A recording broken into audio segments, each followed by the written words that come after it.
লায়নে রাজকুমারের জয়। Lion cinema hall ক্যান্ডিগঞ্জে একটি cineplex, ওদের লায়ন সিনেপ্লেক্স। বাংলাদেশে কয়েকটা সিনেপ্লেক্স আছে, Star Cineplex, Lion Cineplex, Jamuna blockbuster.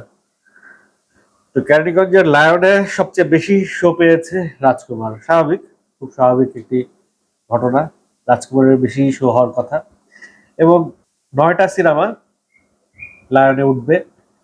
9টা সিনেমার মধ্যে রাজকুমারের শো হচ্ছে 3টা, দুপুর 2টা 30-এ, বিকাল 5টা 30-এ এবং রাত 8টা 20-এ।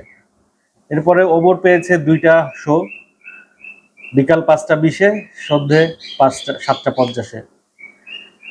লিপস্টিক পেয়েছে 1টি শো, দুপুর 2টা 10-এ। আহারে জীবন পেয়েছে 1টি শো, দুপুর 2টায়। মোনা জিন 2 পেয়েছে 1টি শো, রাত 8টায়। দেয়ালের দেশ পেয়েছে 1টি শো, বিকাল 5টা 10-এ। কাজল রেখা পেয়েছে 1টি শো, রাত 8টা 10-এ। সোনার চর জায়েদ খানের পেয়েছে 1টি শো, সম্ভবত দুপুর 2টা 40-এ। এবং গ্রিন কার্ড পেয়েছে 1টি শো, বিকাল 5টা 40-এ। তো গ্রিন কার্ডের শোটা পাওয়াতে আমি একটু খুশি হয়েছি এই কারণে, কারণ কাজী মারুফের আর যাওয়া হইলো না আমেরিকাতে। কাজী মারুফ বলেছে যদি একটি হলও পায়, যদি একটি শো পায়, তাহলে সে গ্রিন কার্ড নিয়ে আসবে এবং সে গ্রিন কার্ড নিয়ে লড়বে। আর যদি কোনো হল না পায়, কোনো শো না পায়, তাহলে কাজী মারুফ দেশ ত্যাগ করবে। তো কাজী মারুফের আর সেই দেশ ত্যাগ করা হলো না।